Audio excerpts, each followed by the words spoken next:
I am the light. The light is surrounding me. The light is transforming me. The light is protecting me. Divine love is flowing around and through me, solving and dissolving all situations for the good of all. A higher power is in charge of my life, and only good can come through me. My mind is open, my heart is receptive, and miracles are happening right now. I consciously choose to raise my vibration to a place of truth and light.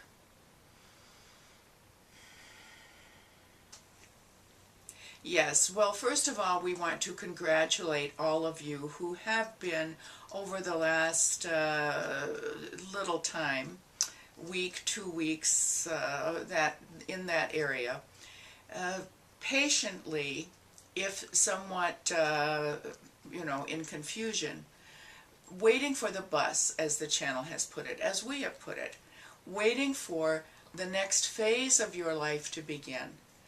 This is truly an evolutionary shift, and we have been telling you that.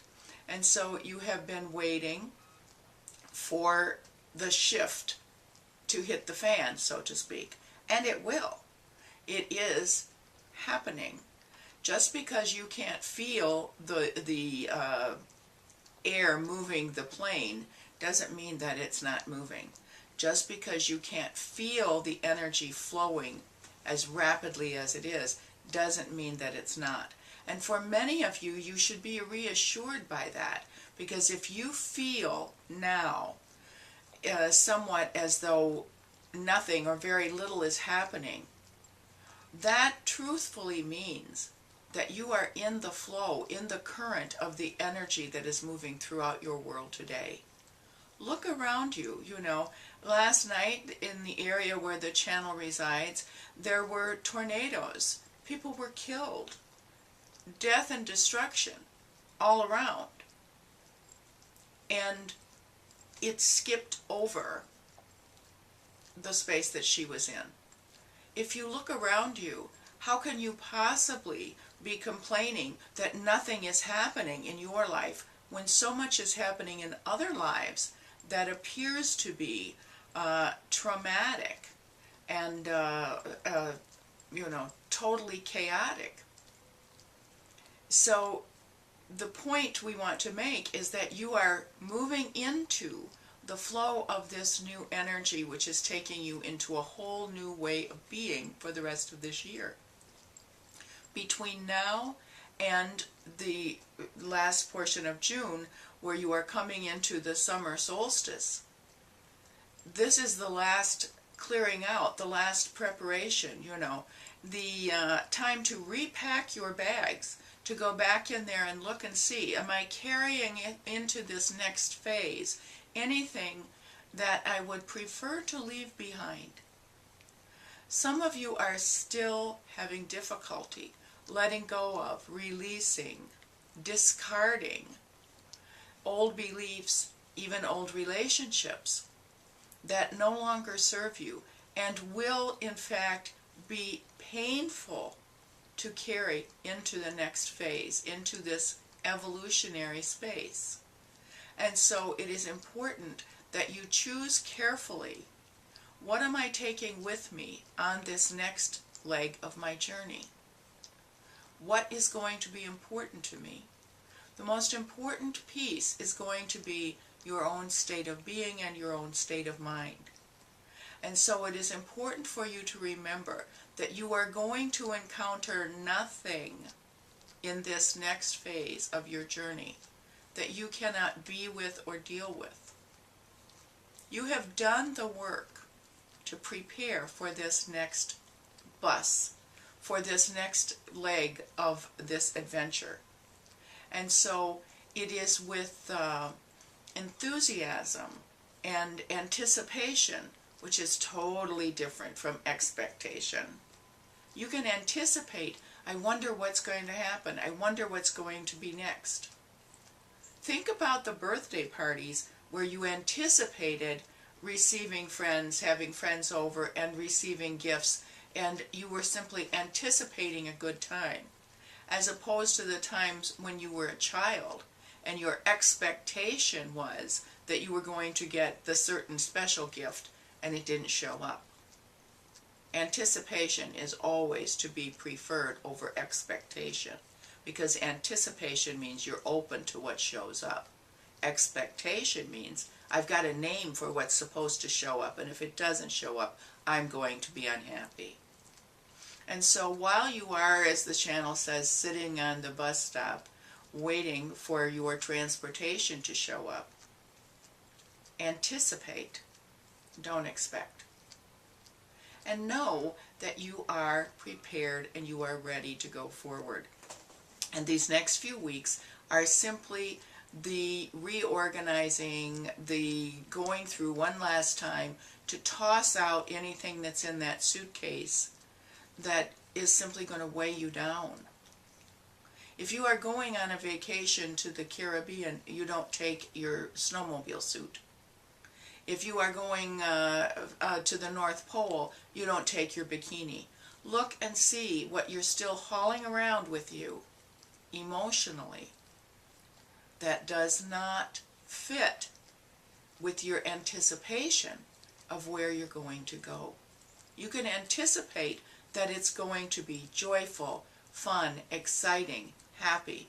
You don't need to carry around any guilt, disappointment, self-doubt. They simply make extra baggage. So this is an opportunity to look at where you have been. Look at how you got to where you are now and really recognize how far you've come. And understand that all of this is increasing in speed. It's moving faster and faster and faster. And so as much as you have changed in the last 2 years, that's how much you're going to change in the next 6 months. So we think it would be very wise of you to sit down, take a few deep breaths, and say, if I'm going to be moving that fast, I don't want to be carrying a lot of extra baggage. You can strip down to what's essential. And what does that mean? What is the essential self?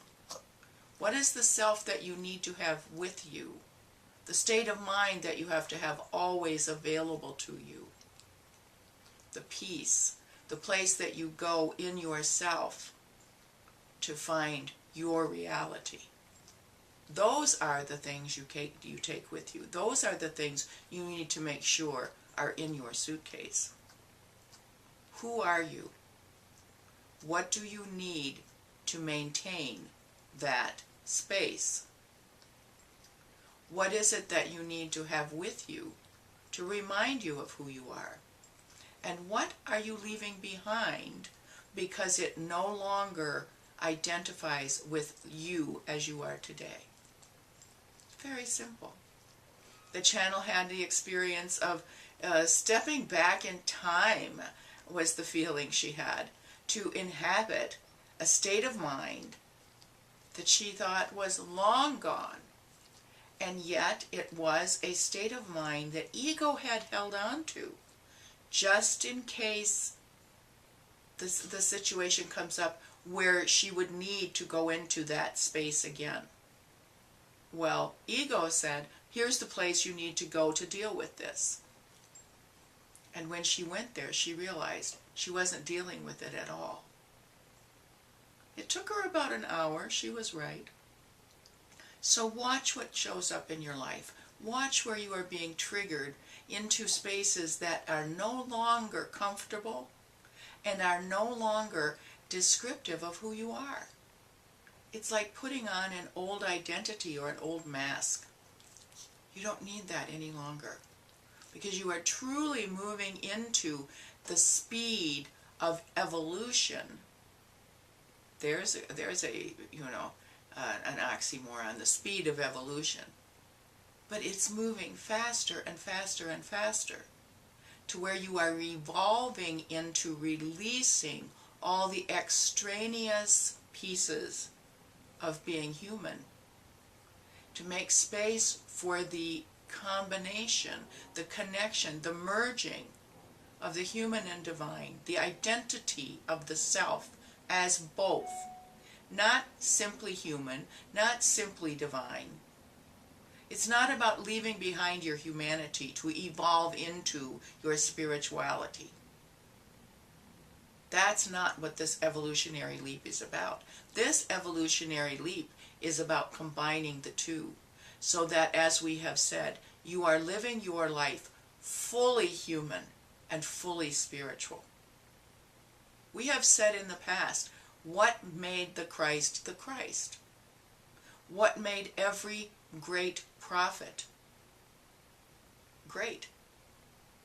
The understanding, not of how spiritual they were, but the understanding of what it meant to be fully human, at the same time living as a fully spiritual being. And that's what you're moving into in the next part of this year. And so how, when you are living at the highest level of your humanity and merging fully with your divinity, how does it serve you to carry false ego? How does it serve you to carry self-doubt? How does it serve you to carry judgment? If those are still in your suitcase as you're sitting at the bus stop, you have a week or so to clear it out. It makes the journey so much easier. Yes.